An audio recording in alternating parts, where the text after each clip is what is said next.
Hola a todos, ¿cómo están? Bueno, antes de nada quiero aclarar que esto que ven acá en mi ojo izquierdo no me cae trompadas, es sencillamente que tengo un orzuelo hace como una semana y nada, tenía muchas ganas de grabar, pero así como lo ven, hace unos días estaba muchísimo peor, así que nada, ahora que se empezó a deshinchar un poco y que me veo un poco menos deforme, dije bueno, voy a grabar porque si espero a que se vaya, como viene la mano, no grabo más. Y para el video de hoy, antes de comenzar, quería hacer una suerte de preámbulo y leerles un texto muy chiquitito. Que de hecho lo tengo acá en la computadora, así que si me ven que estoy viendo para allá es porque tengo la compu. Bien. Roberto Fontana Rosa, en un congreso de la lengua española en Rosario en el 2004. No voy a lanzar ninguna teoría.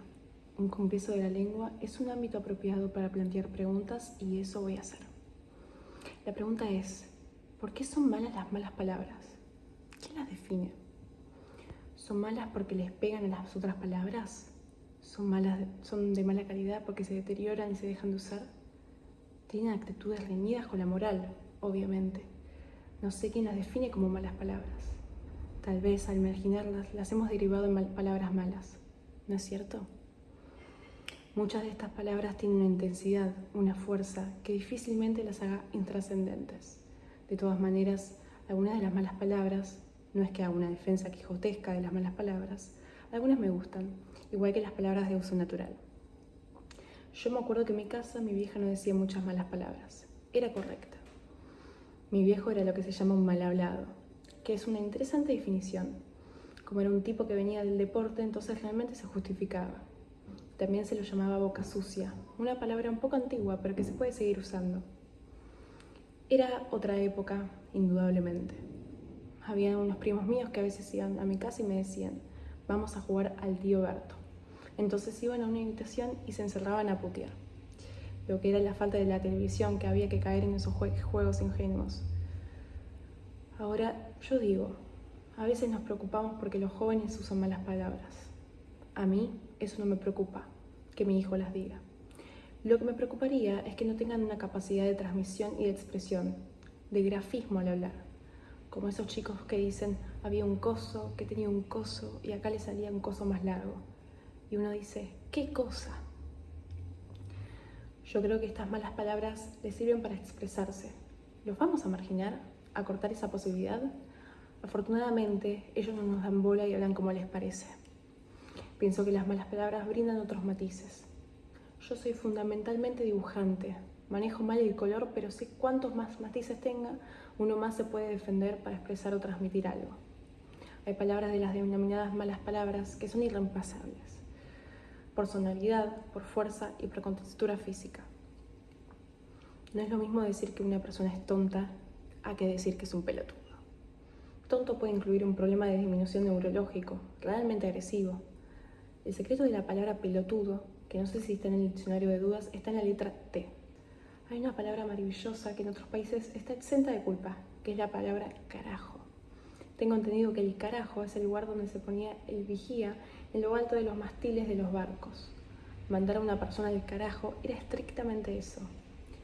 Acá apareció como mala palabra, al punto de que se ha llegado al eufemismo de decir caracho, que es una debilidad y de una hipocresía. Cuando algún periódico dice el senador fulano de tal envió a la a su par, la triste función de estos puntos suspensivos merecería también una discusión en este congreso. Hay otra palabra que quiero apuntar, que es la palabra mierda, que también es irreemplazable, cuyo secreto está en la R, que los cubanos pronuncian mucho más débil. Y en eso está el gran problema que ha tenido el pueblo cubano, en la falta de posibilidad expresiva. Lo que yo pido es que atendamos a esta condición terapéutica de las malas palabras. Lo que pido es una amnistía para las malas palabras. Vivamos una Navidad sin malas palabras, integrémosla al lenguaje porque las vamos a necesitar. Bueno, quería leer un poco ese texto para esclarecer en algún punto cómo yo me siento respecto al tema que voy a tratar en este video, que son básicamente puteadas argentinas. Esta cosa de la mala palabra, o también se habla mucho de la deformación del lenguaje, es simplemente una creencia. Al fin y al cabo, si bien hay una lengua normativa, el lenguaje es inherentemente deformable porque es una capacidad del ser humano. Entonces, a lo que quiero llegar es que no hay tal cosa como formas bien de hablar o formas malas de hablar. Sí, hay lenguajes que van para algunos contextos y otros que no, pero al fin y al cabo, nada, eso. Creo que este texto plantea con mucha mejor definición lo que yo pienso respecto a la puteada, ¿no? En el video de hoy quiero nombrar algunas de las puteadas argentinas que más me gustan, o por lo menos que más uso y que más conozco.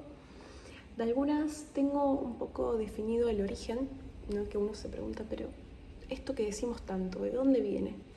Bueno, todo tiene un porqué. A mí es un tema que me gusta mucho. También me gustaría hacer un video sobre el lunfardo, que también me encanta, y es un tema que en lingüística, por lo menos acá en Argentina, se estudia mucho, es muy interesante. Bueno, la primera que voy a decir, que medio que viene a la mano con la segunda, es pelotudo. Pelotudo. Que bueno, que el gran Roberto Fontana Rosa ya se adelantó y ya la nombró, ¿no? Pelotudo. Pelotudo. Pelotudo. Bueno, pelotuda. Pelotuda. Va para todos los géneros. Bueno, esta es una palabra que obviamente es un insulto fuerte. Obviamente viene de alguien que se considera que tiene grandes pelotas. Y acá hay varias teorías al respecto sobre su origen. No hay ninguna que esté muy como definida. La más común o la más como imaginable, por así decirlo, es que bueno, se refiere a una persona de pelotas grandes, y que las personas de pelotas grandes como que por alguna razón no pueden pensar, tienen las pelotas tan grandes que no pueden pensar, y como que se da un poco esa conexión fisiológica y con la mente, ¿no? A ver, esto tiene sentido porque si nos vamos a otros países, por ejemplo Chile, México, hay otras formas de decir que una persona tiene pelotas grandes sin decir pelotudo. Por ejemplo, se usa mucho el huevón, se usa, bueno, en España el cojonudo, los cojones. Acá se usa pelotudo. Que yo creo que lo que tiene pelotudo, que capaz como se diferencia y se destaca de las demás formas de referirse a una persona de pelotas grandes, es eso, es la fonética, ¿no? Pelotudo, pelotudo. Tiene una fuerza, una impronta en el habla que capaz no es tanto la palabra en sí o el significado etimológico en sí, sino es como la forma, ¿no? Estas palabras como que creo que destacan mucho por eso, por la forma. Otra teoría, que esta es un poco más rebuscada, pero también está, de hecho la tengo no la tengo muy definida, pero decía de que antiguamente en las guerras, creo que independistas, siempre había uno, que creo que era el primero que pasaba o el último, que era el que tenía las bolas o las borlas, y con eso, bueno, atacaba a los contrincantes, y se decía, bueno, ahí va el boludo o ahí va el pelotudo. Ahí está esa teoría también, por si a alguien le interesa. Después está boludo, que viene muy de la mano, obviamente.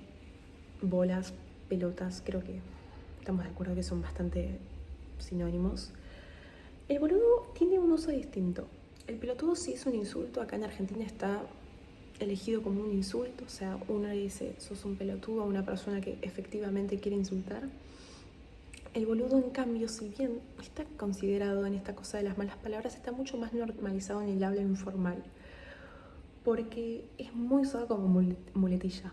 Es muy común que si hay una conversación entre dos amigos, se diga, ay no, boludo, no sabes lo que me pasó la otra vez.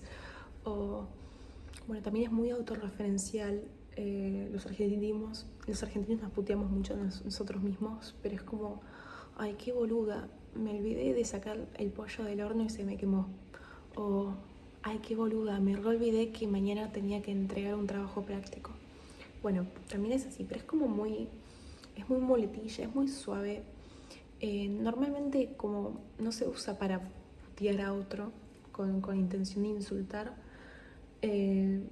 por lo menos precisamente por eso, porque está tan normalizado y tan aceptado en el habla cotidiano que como puteada queda un poco corto. Bueno, vamos a seguir con la tercera puteada, que esta también tiene un montón de variantes.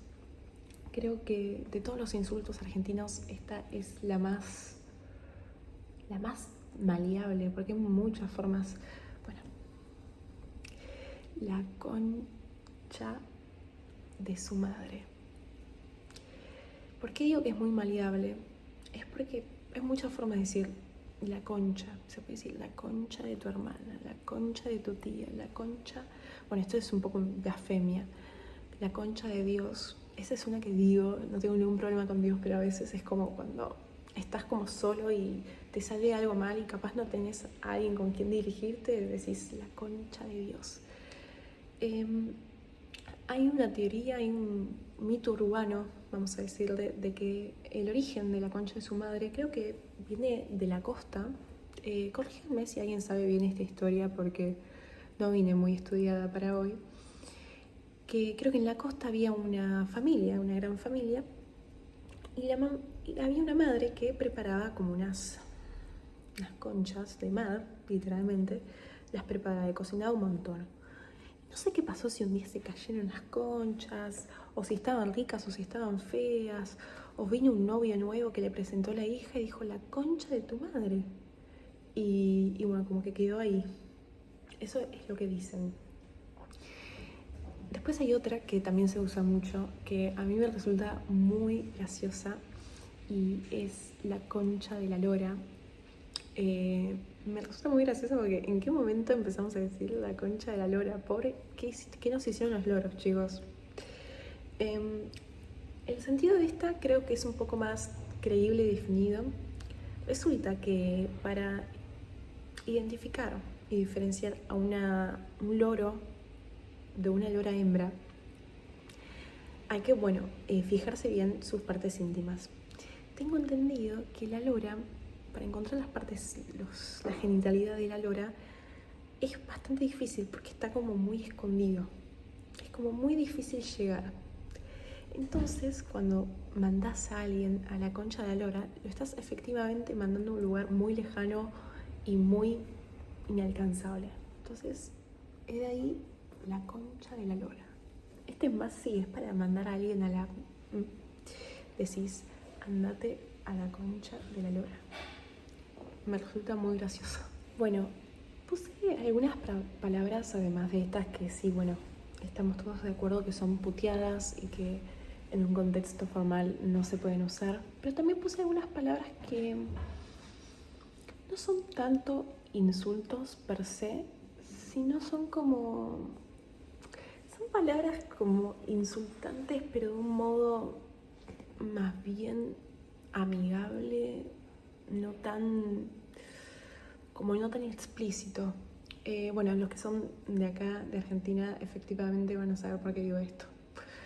La siguiente palabra, es decir, la quinta, es groncho, groncha, groncho, groncha. Sos un groncho. Sos una groncha. Eso es re de groncha. Bueno, esta es una palabra que es un tanto, no sé cómo decirlo, de concheto. Lo usan mucho los conchetos, la gente cheta. Recordemos que cuando nos referimos a gente cheta estamos hablando de gente de gran poder adquisitivo. Pero bueno, yo también a veces un poco la uso. Y se refiere a una persona... es una palabra muy amplia, es un significado muy amplio, pero generalmente se refiere a una persona que tiene modos o formas de vestir, de hablar, de hacer las cosas que son muy vulgares.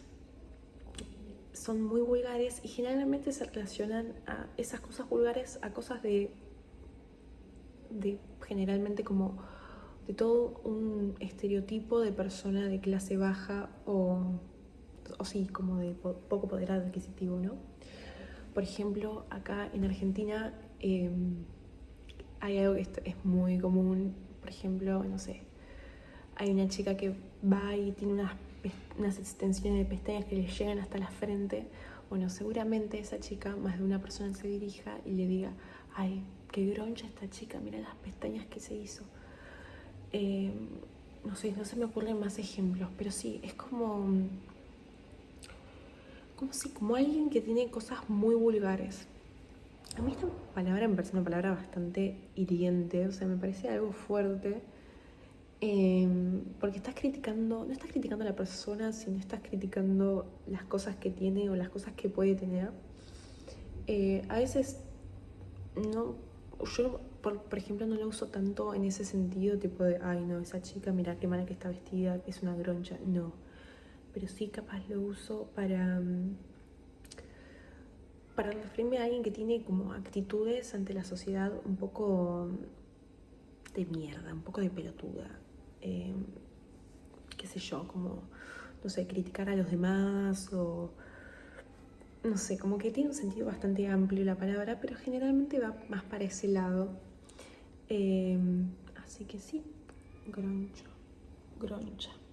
Es como una versión renovada de la palabra grasa, tipo, ay, esto es re grasa. Pero creo que groncha es un poquito más, un peldaño más alto, es un poco más fuerte la palabra. Mismo por este tema de la fonética, ¿no? Groncha, es fuerte. Bueno, esta, chicos, perdón, o sea, no, yo los requiero, no se los digo dirigido a ustedes, pero la quiero poner porque yo creo que de todas las palabras que les voy a decir es la más picante, la más, como te lo dije. Esto los argentinos no lo usamos muchas veces, es como ya cuando estamos como súper enojados con una persona y como que ya estamos explotados, le tiramos esta palabra. Es cortita, también tiene doble significado y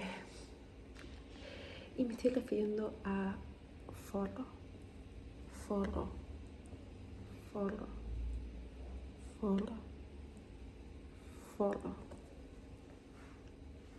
Me siento mal, chicos. Bueno, esta es una palabra que honestamente no sé el origen. Porque, a ver, como les dije, tiene dos significados. Por un lado, es para referirse a una persona que te hizo las peores, quizás una persona muy mala. O sea, es como, sí, ya es como una persona mala. Capaz con pelotudo o boludo nos referimos a una persona, güey, no te da la cabecita. No, forro es ya una persona mala. Es heavy, es una palabra heavy, es como sos lo peor, sos un forro. Pero a la vez también significa, en el lenguaje cotidiano, se le suele decir forro a los preservativos. O sea, también se dice así. Que de hecho no es una palabra que me guste mucho usar, o sea, prefiero decir la palabra formal, que es preservativos. Como que forro me parece. Pero lo que no sé si es como que desde que se dice a los preservativos o los profilácticos de esa forma, ahí se le empezó a decir a la gente que sos un forro, pero no le veo mucho sentido, porque ¿qué tiene de malo un preservativo, no? Es protección. Así que nada, desconozco honestamente si hay correlación entre estos dos usos de la palabra. En fin, es fuerte, no lo voy a decir mucho más porque así que nada, si tip para la gente que son de otros países y tienen otro dialecto, si algún día una persona los caga y les hace las mil y unas, díganle forro y se van a sentir mucho mejor con ustedes mismos. Las siguientes son muy de abuela, son muy de abuelo, son muy de abuela. Los que, bueno, son de Argentina me van a entender perfectamente y seguro ya se están imaginando cuáles son. Son como frases que no son insultos, porque no tienen ninguna palabra considerada mala palabra, pero su forma y su fonética hace que suene agresivo, insultante, y lo suelen usar mucho las abuelas cuando están enfrente de nosotros, tipo de los nietos o de los niños, para cuando están con un momento de mucha calentura y quieren putear, pero no van a decir la concha de tu madre, porque están enfrente de un niño de 5 años y bueno, como que todavía entendemos que los niños no deberían aprender a decir esas cosas. Entonces las abuelas dicen esto. Una muy común y muy graciosa es la punta del obelisco. La punta del obelisco. La punta del obelisco.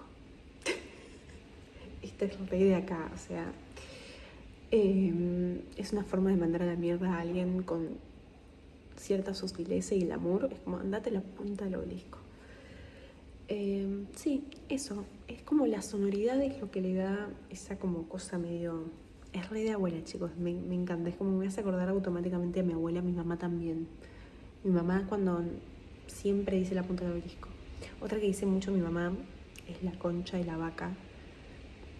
Yo nunca más escuché a otra persona decir la concha de la vaca como lo dice mi mamá. Confirmen si solo mi mamá lo dice y lo inventó o si otras personas dicen la concha de la vaca. La punta del obelisco. Bueno, una que dice mi abuela, que es muy random y a mí se me pegó, yo lo digo muchas veces, es la pérgola de las flores. La pérgola de las flores. La pérgola de las flores. Yo sí hay algo que soy sumamente ignorante, es en la botánica y en la biología. No tengo ni puta idea qué es una pérgola de la flor. Pero nada, mi abuela la dice mucho y a mí se me recontrapegó porque me parece extraordinaria. O sea, la uso a todo momento. Es muy también muy autorreferencial, como digo, uy, la pérgola de las flores, esto me salió como el culo. Bueno, ahí tiré otra, chicos. Esto me salió como el culo. Bueno, culo es una palabra que tranquilamente puedo hacer un video aparte, tipo, diciendo todos los usos que puede tener porque... Dios. Ok. Vamos con la siguiente. La número 8. No voy a decir el culote abrocho. Bueno, esta también entra en la categoría de que no llega a ser una puteada como tal, pero bueno, es una palabra un poquito subidita de tono. Sorete. Sorete. Sorete. Sorete. Sorete. Sorete. Bueno, esta por la forma me atrevería a decir, no quiero afirmar nada, que tiene algo que ver con el lunfardo. Me suena, y la verdad que no sabría decirlo ahora. Pero bueno, sorete es muy simple. Cuando uno le dice sorete a una persona, básicamente le está diciendo que es una caca, que es un excremento de ser humano. Sos un sorete. Es como la versión light y family friendly de forro. Es como, si te decís, sos un sorete a una persona que hace cosas malas, que hace el mal. Sos un sorete, ¿cómo vas a hacer eso? Nada, está muy buena. Otras formas de mandar a la mierda: andate a cagar, andate a freír churros. Esta me encanta, andate a freír churros. Chicos, ¿de dónde salió? ¿Qué tiene de malo freír churros? Anda a lavarte el cu o el or. Bueno, muchas cosas con el baño, ¿no? Pero bueno, creo que esto pasa en todos los países igual. Como que no sé por qué relacionamos algo tan simple y tan humano como cagar con los insultos. Andate a cagar, andate a freír churros, anda a lavarte el orto o el cu. Puesto número 10. Esta es una que es como la versión femenina de pelotudo y es conchuda. Conchuda. Conchuda. No es tan usado. Lo usamos mucho entre mujeres. Yo creo que los hombres no usan tanto el conchuda. Prefieren usar otros términos un poco más feos. El conchuda, para mí, cuando decimos conchuda no nos referimos a una persona que no le llegue el agua al tanque, sino nos referimos a una persona que hace como hijaputeces, ¿no? Como yegua. Yegua me encanta también, chicos. Qué linda palabra. Conchuda es como... Bueno, yo me acuerdo que cuando iba al colegio se usaba un montón. Tipo, la profe nos puso una prueba para mañana. ¡Qué conchuda! O nos dejó un montón de tarea. ¡Qué conchuda! Bueno, es como alguien que como que te caga la vida. Pero sí, conchuda. Es para una persona que hace como el mal, pero no a priori, sino como alguien que hace como que te caga la vida en algo a vos. Así por lo menos lo entiendo yo. Y ese es el uso que le doy. Pero sí, es fuerte. Y hay que decir ser una persona enfrente. Y bueno, chicos, antes de despedirme quería agradecerles un montón por todo el apoyo que estoy recibiendo. Lo aprecio un montón. Realmente no pensé que iba a tener tanta recepción en el canal después de tanto tiempo sin hacer videos. Espero que les haya gustado y que no se hayan ofendido. Ninguna de estos insultos fue referido a ustedes. Así que nada, si les gustó denle like, suscríbanse y nos vemos en una próxima ocasión.